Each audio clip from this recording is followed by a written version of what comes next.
On the surface, Star Wars is a fun adventure that gives us a magical experience like none other. But I don't always look surface level when it comes to the galaxy far, far away. And although there are a lot of stories to keep each Star Wars fan busy for a millennia, not every Star Wars story is well received, especially since the Disney buyout of the franchise. And that's okay. But there is the occasional Star Wars project that a lot of the fans can agree on as being some of the best Star Wars created, earning them a cemented spot in the Star Wars mythos. The Bad Batch is getting great reviews from fans. The anthology film Rogue One: A Star Wars Story is heralded as Star Wars at its finest. And now the Cassian Andor series shows us a side of the galactic civil war that we only had our imaginations to conceive. And the latter two were done without the use of Jedi and limited use of the Force. But while these Star Wars projects are mostly well-liked, there is one that stands out above all else: The Mandalorian. With 2 seasons of the fan-acclaimed show under wraps, the 3rd season looks to be groundbreaking as far as Star Wars storytelling goes. Okay, maybe that last bit is my own high hope. I mean, the Mandalorian culture is my favorite. But if we go off the first 2 seasons of The Mandalorian, the second was even better than the first, and they have raised their own bar. Let's see if they can continue that trend. With the dynamic duo of Dave Filoni and Jon Favreau, The Mandalorian is much deeper than we may have first noticed, especially when we look at the stories of Ahsoka Tano and Bo-Katan Kryze, and how The Mandalorian Season 3 is going to be tricky for their stories. Today's topics will include just that, and also another reason Grogu may have gone back to Djarin that we may not have considered, other than his love for his new father figure, Djarin. But first, a word from our sponsor, me. Hit the subscribe button and leave a like for the video. That is all. Now, back to today's topics. With The Bad Batch Season 2 coming up on the 4th of 16 episodes, it's shaping out to be even better than Season 1. The theme of clones waking up to the realization that the Empire is not the Republic, and they are no longer fighting for what they were made to believe in, is weighing heavily on them. Their regrets for things they have done is weighing heavily on their hearts as well. But we know how the bigger picture will end eventually. The Empire stormtroopers will be the victors. As hard as that is to believe, it is true. But The Mandalorian Season 3 is less than 2 months away, finally, and how it will conclude is very much up in the air. Nothing more than this show has been written about many of these characters and their stories. When The Mandalorian Season 2 ended, we were treated with a tear-filled ending where Grogu decided to leave his adoptive father to resume his training with Luke Skywalker. It wasn't easy for neither Grogu nor Djarin to separate. But that separation wouldn't last long. In the book of Djarin, the book of Boba Fett, we see Grogu given a choice by his master Luke Skywalker: to stop his Jedi training with no hard feelings and return to Djarin as a Mandalorian foundling, or finish his Jedi studies and keep his current life of serving peace and justice. Well, we see Grogu return to Djarin in the heat of battle, as Mando helps Boba Fett take on the Pike Syndicate for control of Mos Espa on Tatooine. The reunion was welcome for most Star Wars fans, and it carried a lot of emotional weight. How could they even consider separating these two when we grew so fond of the duo? If not for Grogu, Djarin's story would have been cut short by an enraged Mudhorn. What if Djarin needs to fight another Mudhorn without Grogu? Well, now we don't have to worry. Grogu is there to chip in for battles to come.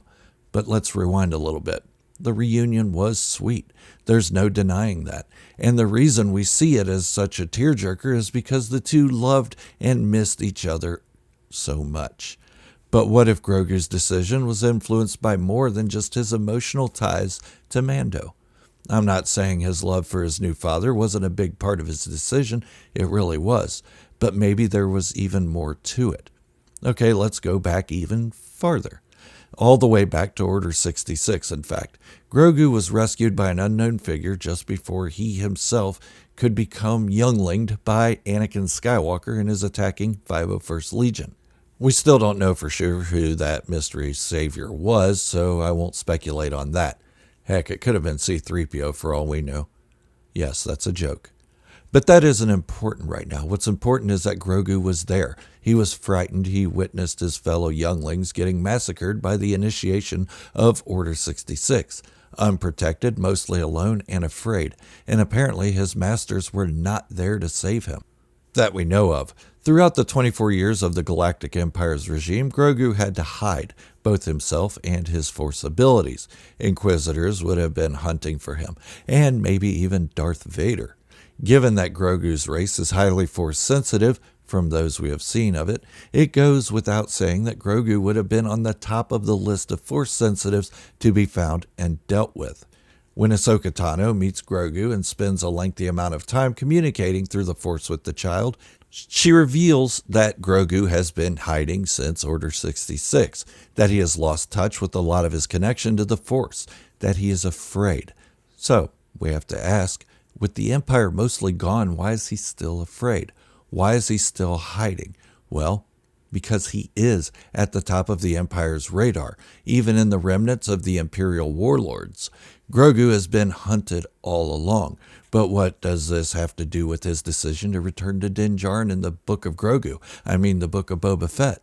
The simple answer, other than his obvious love of his new father, protection. When Grogu witnessed the destruction of the Jedi Temple, he watched as powerful Jedi fell. Masters, knights, Padawans, and younglings, unable to protect themselves and each other from the newly branded Empire. In the 24 years it took him to be rescued by Djarin, he never felt safe. The Empire had still been hunting him, sending wave after wave of bounty hunters to track Grogu and either bring him in for DNA cloning experiments or kill him on sight. Little baby Yoda, okay, that sounds like a rapper's name, but baby of the Yoda race was also in danger. That is, until Djarin happened to be a bounty hunter hired to find him and retrieve him. First, Djarin rescued Grogu from the Nikto. Grogu then witnessed as Djarin put a blaster bolt through the metallic head of IG-11 as the bounty droid was about to end the little green guy's existence, thus saving Grogu twice within about a 30-minute period. While bringing Grogu back to the client for payment, Mando then saved Grogu again from Trandoshan bounty hunters. Then, upon returning Grogu to the Imperial client, Mando turns around and rescues Grogu once more, saving him from experiments and certain death. And this is just in the first season. There are other instances where Djarin saved Grogu, or others resembling Djarin, such as Casca Reeves. Djarin made him feel safe, made him feel like this new home with this new father was one he could relax in and not worry about hiding anymore. Then there was the big one. Djarin saves Grogu from Moff Gideon, not in some makeshift hideout, but on an Imperial cruiser nonetheless. All this must have weighed heavily on Grogu as he tried to resume his training in the Force with Luke Skywalker, looking at Luke Skywalker as he must have seen his past masters and classmates, seeing Luke as another Jedi promising to protect him, but ultimately failing.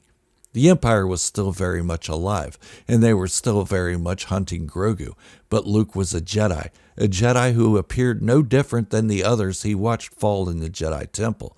Luke wouldn't have been bragging to Grogu about how he was the son of the greatest Jedi of his time, or how he destroyed a Death Star. And Grogu would not have felt safe in the care of another Jedi as long as the Empire was still hunting him. He would only feel safe with the man who showed he had the skills to protect him, his father, Djarin. At first, the idea of learning more about his first abilities would have been tantalizing. Maybe he even agreed to joining Luke as a way of learning more about how to protect his father and himself.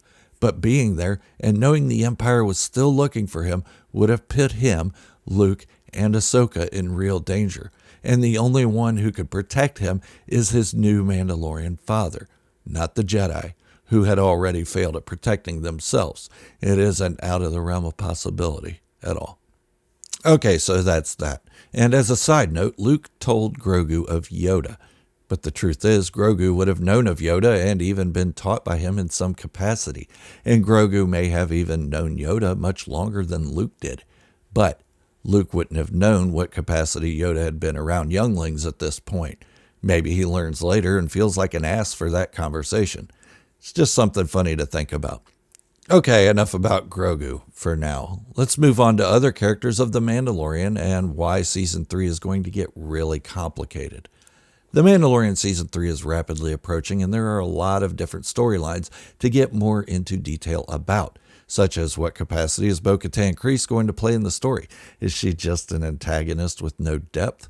Will Boba Fett be redeemed as the badass we saw in The Mandalorian Season 2? And why does Djarin even want to reconcile with his former organization, the Children of the Watch, other than they may have saved him at one point? I mean, they seem like pompous elitist know-it-alls, with a member of Clan Vizsla in their upper ranks. Won't that directly contradict Boba Fett and how he would view Vizslas after they were the reason for his father's exile from the Mandalorian culture? Sure, Boba doesn't know about Paz Vizsla and how Din Djarin is affiliated with them yet. But what happens when Boba does find out? And he will most likely find out, unless the writers just don't address that. Then we have Bo-Katan Kryze, friend to Ahsoka Tano, who is in turn friends with Din Djarin and Grogu. If Bo-Katan is the main antagonist, won't this cause Ahsoka Tano to be conflicted? It's easy to say that Ahsoka should forget her friendship with Bo-Katan, as Bo-Katan has went straight Karen now, and help our hero Din Djarin retain the Darksaber. But let's think back to the Clone Wars. Ahsoka Tano helped Bo-Katan rid Mandalore of the false ruler Maul, formerly known as Darth Maul. Ahsoka and her clones captured Maul. Just as they were taking Maul to Coruscant, Order 66 was initiated. The clones turned on Ahsoka and she narrowly escaped. But she didn't do it alone. Aside from Captain Rex helping her get off the Republic cruiser that trapped her with thousands of clones, Ahsoka set Maul free as a distraction, using him for her own escape from the terrors of Order 66. But had it not been for the intel that Bo-Katan provided, Bo-Katan's Night Owls, and Bo-Katan herself being involved in the Siege of Mandalore, Ahsoka may have perished aboard that Republic cruiser during Order 66. She would not have had Maul there to assist in her escape, and as Maul told Ahsoka, every decision she has ever made has led her to this moment. Now, there would be some conflict in her about who to get behind, Din Djarin or Bo-Katan Kryze. We all know she chooses Din Djarin. It just makes sense for the story. But maybe Ahsoka will be the trusted friend that Bo-Katan needs to talk her back to her senses. Because not only did Bo-Katan save Ahsoka in a roundabout way, but Ahsoka helped give Bo-Katan her leadership. If not for removing Maul, Sabine Wren would have never been in possession of the Darksaber. But we know Bo-Katan is stubborn and may not listen to a former Jedi. Mandalorians hated Jedi in the past. Every decision any of them have made has led them to this moment. I think that's the more accurate statement. And now, another word from me. Leave a comment, hit the like button, and subscribe. Why? Because why not? It's fun to talk about Star Wars. But that's all I have for today. Until the next video, this is Gerald, a Star Wars fanatic, signing off. Wishing you all great health, happiness, and peace. Thank you all for watching, and remember, this is the way. And positivity in the Star Wars fandom is the only way.